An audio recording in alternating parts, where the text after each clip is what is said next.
les représentants du ministère de la Formation professionnelle et technique, Monsieur le directeur général de l'Office national de formation professionnelle, Monsieur l'IF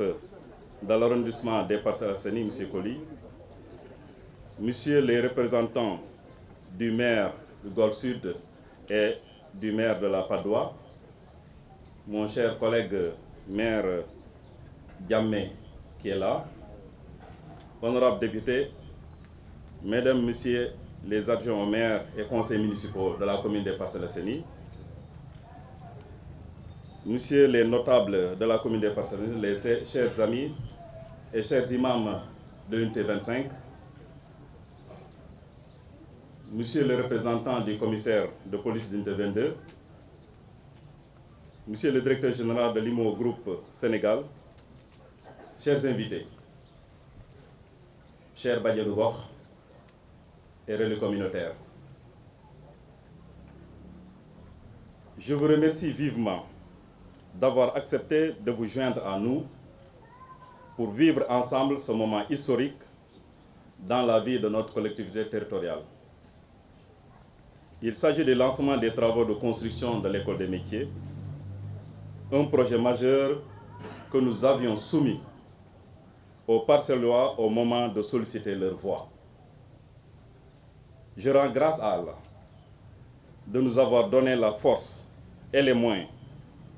d'honorer un tel engagement souscrit devant nos concitoyens de la commune.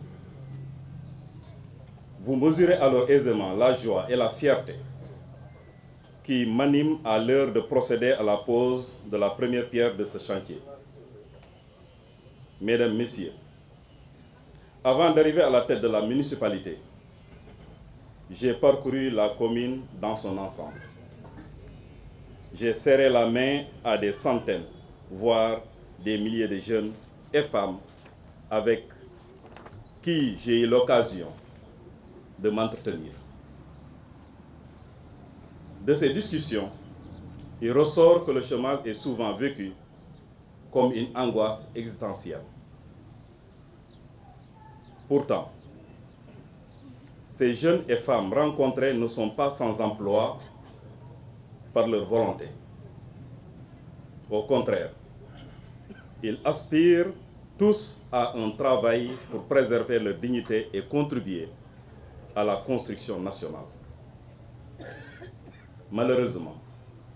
sans qualification professionnelle, sans formation supérieure, il reste évident que les chances d'accès à un emploi décent sont fortement réduites, pour ne pas dire compromises par un système peu soucieux de l'égalité républicaine et de la justice sociale. Ce système vicieux n'offre aucune perspective à un pan entier de la population dont le seul tort est de ne pas disposer de diplôme académique. Cette forme d'exclusion que rien ne justifie est une menace à l'équilibre de nos sociétés. Pour ma part, je reste persuadé que dans la construction d'une commune dynamique et attractive, aucun Parcellois ne doit être laissé sur la touche. Chacun doit apporter sa pierre à l'édifice en mettant à profit ses compétences. C'est pourquoi, dès le début de mon mandat, face à des besoins croissants dans tous les domaines de compétences et des ressources hélas très limitées, j'ai fait une option préférentielle pour l'éducation et la formation. Le projet de construction d'un centre de formation professionnelle et technique dénommé École des métiers est donc une réponse à un besoin crucial: rapprocher les dispositifs de formation des réalités locales et doter les apprenants de compétences adaptées aux besoins du marché du travail en constante mutation. L'école des métiers se veut un centre d'incubation appelé à accueillir à l'horizon 2026 240 apprenants pour une formation dans des filières porteuses de débouchés tels que la menuiserie, la plomberie, la restauration, la couture, la coiffure, le numérique, entre autres secteurs. Un accent particulier sera mis sur la formation à l'entrepreneuriat et en leadership pour accroître et diversifier les opportunités d'emploi. En investissant dans cette infrastructure tournée vers la modernité, notre volonté est d'offrir à chaque jeune, chaque adulte, chaque femme, même en situation de handicap, la possibilité de se doter des compétences professionnelles et techniques nécessaires à l'obtention d'un emploi décent. Notre engagement en faveur de l'éducation et de la formation professionnelle s'inscrit en droite ligne de l'agenda national de transformation Sénégal 2050, dont le troisième axe porte sur le renforcement de notre capital humain et l'équité sociale. Il est aussi en harmonie avec le plan de développement communal durable 2021-2025. Je tiens à manifester ma reconnaissance à tous les conseillers municipaux, aux agents de l'administration municipale, aux membres de mon cabinet qui, en dépit des multiples obstacles rencontrés, ont toujours cru à l'école des métiers et l'ont soutenu avec dévouement. Merci au conseil consultatif de quartier de l'unité 25 et à toute l'équipe pédagogique de l'école unité 25 pour leur adhésion à ce projet. Je suis aussi particulièrement sensible à la disponibilité des partenaires techniques et financiers qui ont compris le caractère innovant et structurant de cette infrastructure. Dans quelques mois, s'il plaît à Dieu, l'école des métiers sera à la disposition de tous ceux qui sont en quête d'une formation de qualité et d'une insertion socio-professionnelle. J'exprime solennellement la disponibilité de la municipalité à tout mettre en œuvre en collaboration avec les autorités académiques pour assurer le démarrage effectif des apprentissages dès l'achèvement du chantier. Je vous remercie de votre aimable attention.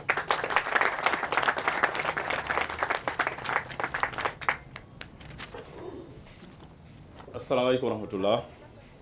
mbokku Parcelles Assainies, plus particulièrement waa unité 25. di nuyu délégué de quartier bi monsieur Ba, di nuyu tamit notable yëpp yu fi nekk, imam yi tam maa ngi leen nuyu bu baax a baax. di sant tamit bajenu gox yoo xam ne ñoo nekk unité 25 ak ñoo xam ne ñu ngi Parcelles Assainies teew si bés bi. di nuyu tamit monsieur Bokoum ñoo xam ne dès le début ñoom ñoo jàppoon ci école bi jàppale xale yi ba tey jii fu ñu toll fi. di nuyu tamit madame Ndeye Fary Niane moom moo xam ne yàgg na ci liggéey ba léegi taayul mu gudd ak bëccëg mu ngi encadré xale yi di ko gërëm di ko sant bu baax a baax. di gërëm tamit suñu bàjjen lay wax ou bien yaay muy sën seen waaw. di ko sant bu baax a baax ci engagement am pour l'unité 25. elle se bat ñëw na ba sama bureau malgré que étage la yëg na ba ci kaw ma ne ko jaru ko mu ne foog ma ñëw parce que 25 moom ma ko jaral uniquement moom lu may wax toujours man de pavé laa bëgg. ma ne ko nag parcelle mag ñëpp soxla pavé actuellement mais nag dañuy wax tamit ñun tamit suñu poche fu mu toll parfois mooy difficulté bi yéen bi am nañ ko mais incha allah nañu def lu ñu mën ci gox bu nekk quartier bu nekk xool nan la ñuy defee loolu foofu. gannaaw loolu école bi école lu ñëpp la parcelle lépp waaye tey jii comme ñoom nuñ ko ñaanee suñu amee conseil de direction incha allah waa 25 nañ ci am part soobee yàlla loolu na seen xel dal si fànn école bi nag ñu koy yor état bi moo koy yor parce que formation ñoom ñoo koy yor ñun dañu bind projet bind nag ministère de la formation professionnelle jëbbal leen projet bi en entier directeur général de la formation professionnelle ñëw ba sama bureau mu ne ma gis naa projet bi mais incha allah nañ si jàpp. ñoom tam jëloon décision ma wàcc projet bi xaar leen ñoom ñu tabax ma ne leen ndimbal day fekk loxoy borom ñun duñu xaar ku ñuy tabaxal lu ñu yor dañuy débuté as tuut bu ñu am nañ ko débuté mbir mi nag R+3 la mun na doon R+4 mais R+3 la ñuy sóoraale mais si diggante bi ñu am loo xam ne mën nañ tabax R+1 ñu ne nañ lancé marché ñun ñu débuté ndax mu am suba ñoo xam ne nañ ci fekk te ñu yeggali ko yàlla def ni tamit discuter nañ ci ak ay partenaires yoo xam ne visioconférence lañ defoon c'est des basques ay espagnols lañ bu ñu waxtaanee ma ne leen lii laa ciy def immédiatement lu ñu ma ñëkk a wax su fekkee ne da ngeen ci dugal seen xaalis ñun on est prêt à s'engager à 100% pour def ci suñu xaalis pour jàppale leen lu tax parce que dañu am habitude ñu bëri dañ leen di tabaxal dañ leen di jàppale di tabaxal ba pare du ñu entretenir lu ñu leen jot a def lu ñu leen jot a jox ñu ne puisque yéen da ngeen jël engagement boobu bëgg a xeex lutter contre la délinquance contre le chômage contre l'immigration et tamit jàppale seeni askan seen ndaw ñoo xam ne tey jii seeni waajur seen loxo jotul seen gannaaw ngeen ne lii da war lañ ne parce que formation ça coûte cher privé koo mënti fayal privé sa doom nga fayal ko formation bu baax minimum soo moytu génne 50 000 jëm kaw par mois 25 000 50 000 di nga ko génne léegi ñu xalaat tamit nan la ñuy defee benn école de formation fii jàppale nag waajur yooyu cela veut dire que duñu am lu ñu joxe nañu am lu ñu joxe parce que école bi dafa laaj entretien mais du doon ay montant du doon ay montant symbolique lay doon yoo xam ne dañ ko waxtaanee dañ ko tëral ensemble lii nag daf ko war parce que déjà amoon na site bi dafa abrité loolu ba pare ñu xool nan lañ koy defaree mu doon quelque chose quand même bu ko nit ki xoolee sax mu ne lii de jar na jàppale jar na tamit dugal fi sama doom pour mu am formation bu yelloo maan ndax suba xale boobu moom mooy mën a jàppale ñun nag du ñu joxe emploi mairie du joxe emploi parce que lu ma constaté demande yu ñëw ci man dafa bëri lool si demande yooyu koo laaj ku ñëw si yow jàkkaarloo ak yow lu waa ji waxoon loolu la lay wax loo jàng ah man de jànguma métier mu doon problème parce que dossier demande d'emploi yu dul jeex la foo ma dugal rek baax na loolu nag parfois di nga ko jox métier boo di nga ko jox place boo xam ne nga xalaat li nga koy fay wax dëgg yàlla bu ko yóggee këram yow mii bu koy jox sax tu as des soucis tu as des problèmes en disant kii de maa ngi koy jox lii waaye xam naa di ko njëriñ dara donc lu ci am solo d'abord ñun les conditions d'employabilité loolu mooy suñu rôle moo tax ñu mettre en place outil bi ndax waa parcelle appropriée ndax xale yi suba ñu am au moins benn qualification bu leen permettre fu ñu taxaw ñu demal seen bopp parce que bu ñu waxee métier ñun de man lu ma gën a ciblé c'est les métiers de maison te xale bi tamit nañ ko encadrer nañ ko accompagner c'est pas parce que dañ lay former rek wàcc la dañ lay former pare accompagner la xamal la nan la ñuy gérer une entreprise ou bien entreprise individuelle nan ngay gérer sa bopp ndax suba nga ma jëriñoo yow li nga jàng loolu nag suñu rôle la on va le faire du lu yomb parce que wax yomb na lool waaye jëf mooy problème tey jii ñu ngi def lancement bi personnellement